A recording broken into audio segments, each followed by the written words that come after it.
एक असं आहे की महायुतीच्या संदर्भामध्ये लढण्याच्या वतीमध्ये माझ्या आशिष शेलार यांच्याजवळ एक दोन वेळा प्रदीर्घ चर्चा त्या ठिकाणी झाली। एक तर भारतीय जनता पक्ष शिवसेना मुंबईमध्ये त्यांचं चर्चा प्रदीर्घ काळ त्या ठिकाणी सुरू आहेत। दोन्ही पक्षाचे स्ट्रेंथ ही त्यांच्या दृष्टिकोनातून सुद्धा या शहरामध्ये मोठ्या प्रमाणावरती आहे। अशा वेळेला आम्ही नेमकं त्यांच्या समवेत चर्चा करत असताना किती ठिकाणी सामावून जाऊ शकतो आहोत या संदर्भातलं जरूर त्या ठिकाणी विचार झाला, चर्चाही सुरू आहेत आणि मग त्या संदर्भातला अंतिम निर्णय एक दोन दिवसामध्ये त्या ठिकाणी होईल। आता आपण विचारलं की नवाब मलिक यांच्या कुटुंबातील नेमके लढले जात आहेत। आजच आता गेले 3 दिवस सतत मी मुंबईतील माझ्या सर्व ज्येष्ठ सहकारी माजी आमदार, पक्षाचे कार्यकारी अध्यक्ष, साई जिल्ह्याचे अध्यक्ष, महिला अध्यक्षा यांच्याजवळ चर्चा त्या ठिकाणी केली। काही प्रमुख सहकाऱ्यांची चर्चा केली। उमेदवारी ज्यांना लढवायची आहे अशा इच्छुक उमेदवारांशी सुद्धा मी चर्चा केली। आज थोडंफार बसून आम्ही एक शॉर्टलिस्ट करण्याचा प्रयत्न केलेला आहे। मी आता कर्जतला निघालेलो आहे।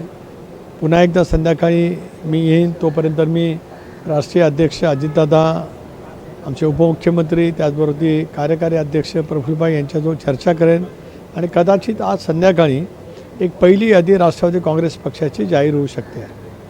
सर, तुर्वे कर्जतला गेले होते, त्यांचं असं म्हणणं आहे काळुके कुटुंबाची भेट घेतली त्यांना की काळुकेची जी हत्या झाली ही पूर्वनियोजित हत्या होती। अधिकाऱ्यांवर तटकरे सध्या खूप दबाव टाकतायत आणि त्यामुळे गुन्हा दाखल होण्यासंदर्भामध्ये सध्या अडचणी होत आहेत, अशा पद्धतीचं त्यांचं म्हणणं आहे। नाही, मला एक तर काय कळू शकत नाही। मी त्या घडलेल्या घटनेची ती अत्यंत निर्दयी घटना होती। त्याचा मगाशीच मी आपल्याच वाहिन्यांच्या मार्फत तीव्र शब्दामध्ये निषेध केला, धिक्कार केला। तपास यंत्रणांनी तपास ताबडतोब सुरू करावा, आवश्यकता वाढली तर माननीय मुख्यमंत्री महोदयांनी SIT स्थापन करावी असं सुद्धा मी म्हटलेलं आहे। आता हे जे काय आरोप करतायत, माझा काय दबाव आहे? एक बाब आहे की या संदर्भामध्ये FIR काल नोंदली गेली। आता FIR काल नोंदली झाल्याच्यानंतर अजून काय शिल्लक राहिलं म्हणजे मला काय कळत नाही। मला नेमकं त्यांना काय म्हणायचं आहे ते त्यांनी स्पष्टपणाने बोलावं त्या ठिकाणी। ज्या वेळेला फर्स्ट इन्फॉर्मेशन रिपोर्ट म्हणजे FIR ज्यावेळेला नोंदली जाते त्यावेळेला त्याच्यातली कारवाई सुरू झाल्याचं स्पष्टपणाचं चित्र स्पष्ट होत असतं। आता याच्यापेक्षा वेगळं कायद्याचं ज्ञान त्यांच्याकडे असेल तर ते आगाध ज्ञान आहे। मला या बाबतीमध्ये काय बोलायचं नाही, कारण त्या घटनेचा तपास होणं, गुन्हेगार असलेल्या किंवा त्याच्याशी संबंधित असलेल्या व्यक्तींच्यावरती ताबडतोब अटक करून कारवाई केली जावी ही ठामपणाची राष्ट्रवादी काँग्रेस पक्षाची भूमिका आहे। आता यापेक्षा या विषयावरती मी अधिक बोलणार नाही, कारण तपास सुरू आहे। एकदा तपास पूर्ण होऊ द्या, जरूर बोलेन। हा राजकीय आरोप प्रत्यारोप करण्याची ही वेळ नाही।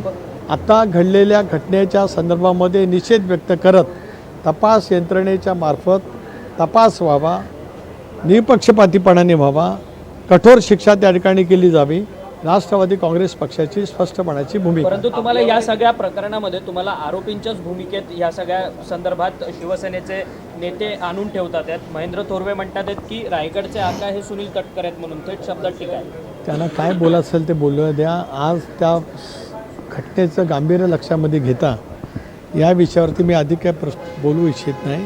कोणाला काय बोलायचं असेल ते बोलू द्या, कारण आजचा दिवस मी या बाबतीमध्ये अतिशय संवेदनाशील त्या ठिकाणी आहे। राजकीय उत्तरं देणं हे काय कालच घटना ती घडलेली आहे आणि त्या घटनेच्या दृष्टिकोनातून जर काही त्याचं गांभीर्य लक्षामध्ये घेतलं तर त्याच्या संदर्भातली जी काय आज विधी वगैरे असतात ते काल झाले असतील किंवा आज असतील ते होऊ द्या आणि मग काय राजकीय बोलायचं असेल तर जरूर बोलू।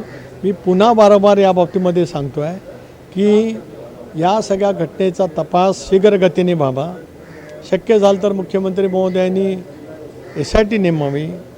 कधीपासून त्या दोघांच्यात काय अंतर होतं किंवा काय होतं किंवा घटना घडल्याच्यानंतर कोण कोणाच्या जवळ काय बोललं सगळा पूर्णपणे तपास केला जावा, मग बोलू आपण काय बोलायचं आहे ते। आज राजकीय वातावरण निर्माण करण्यात काय उपयोग नाही। घटना निर्दयी आहे, तपास झाला पाहिजे हे माझं स्वच्छपणाचं मत आहे। धन्यवाद. सर, पुणे आणि पिंपरी चिंचवडमध्ये दोन्ही राष्ट्रवादी एकत्रितरित्या येऊन निवडणूक लढवणार आहे का, आणि त्याच्याबरोबर शिक्कामोर्तब झाला का? कारण की सातत्यानं म्हटलं जातं की घड्याळाच्या चिन्हावरतीच निवडणूक लढवली पाहिजे पुणे पिंपरी चिंचवडमध्ये, त्याच्यावरती कुठेतरी आक्षेप शरदचंद्र पवार पक्षाचा आहे. एक असं आहे की स्वतः राष्ट्रीय अध्यक्ष, राज्याचे उपमुख्यमंत्री अजितदादा ती निवडणूक त्या ठिकाणी पाहत आहेत, हाताळत आहेत. मला या गोष्टीचा एक अभिमानपूर्वक उल्लेख करायचा आहे की 99 साली राष्ट्रवादी काँग्रेस पक्ष स्थापन झाला, त्यावेळेला पुणे आणि पिंपरी चिंचवड शहरामध्ये काँग्रेस पक्षाची सत्ता होती. अजितदादांनी पूर्णपणाने लक्ष घातल्यापासून अनेक वेळेला राष्ट्रवादी काँग्रेस पक्षाची एक हाती सत्ता पुणे आणि पिंपरी चिंचवड या शहरामध्ये त्या ठिकाणी आलेली आहे. ज्यावेळेला ते स्वतः त्या ठिकाणी बारकाईने पाहत आहेत, प्रत्यक्ष इच्छुक उमेदवारांच्या मुलाखती घेत आहेत, आणि मला या गोष्टीची पूर्णपणाने माहिती आहे की पुणे आणि पिंपरी चिंचवड शहरांतील राजकीयदृष्ट्या पूर्णपणाच्या खाणाखुणा, उमेदवारांच्या निवडीसहित तिथलं वेगवेगळं समीकरणं, या सर्वाचा सर्वाधिक अभ्यास असणारा राज्यातील नेता म्हणजे अजितदादा पवार पुणे आणि पिंपरी चिंचवड बाबतीमध्ये बोलतो आहे. त्यामुळे ते ज्यावेळेला ते परिस्थिती पाहत आहेत, ते संबंध निवडणूक हाताळत आहेत, त्यावेळेला त्याचा योग्य तो निर्णय त्यांच्यामार्फतच त्या ठिकाणी होईल. माझा त्यांचा संपर्क रोज आहे, माहिती ते मला त्या ठिकाणी नेमकं काय काय सुरू आहे त्याबद्दलचं आमची चर्चा त्या ठिकाणी होत असते. अंतिम निर्णय दादा त्या ठिकाणी घेतील. इतर महानगरपालिकांच्या निवडणुकीच्या संदर्भात राष्ट्रवादी काँग्रेस पक्षाची भूमिका काय? कारण की महायुतीमध्ये तुम्ही अनेक महापालिका निवडणूक लढवत नाही आहात, तर मग स्वतंत्र स्वबळाची जी ताकद आहे ती कोणकोणत्या महापालिकेमध्ये तुम्ही आजमावणार आहात? लढवत नाही असं कुठल्या निष्कर्षात आला तर पण महायुतीसोबत कालच अर्ज भरण्याची प्रक्रिया सुरू झाली. काही आत्मात्मकदृष्ट्या अर्ज भरले गेलेले आहेत. आज उद्या परवा मंगळवारपर्यंत अर्ज भरण्याची मुदत त्या ठिकाणी आहे. राजकारण एक खूप गतिमान आहे, त्याच्यामुळे अर्ज भरण्याचा दिवस संपेल त्यावेळेला आम्ही कुठे कुठे महायुतीमध्ये लढतो आहोत आणि कुठे कुठे आम्हाला वेगळ्या स्थितीमध्ये लढावं लागतं आहे, त्याची माहिती मंगळवारी संध्याकाळी जरूर इथेच पत्रकार परिषद घेऊन मी आपल्याला देईन.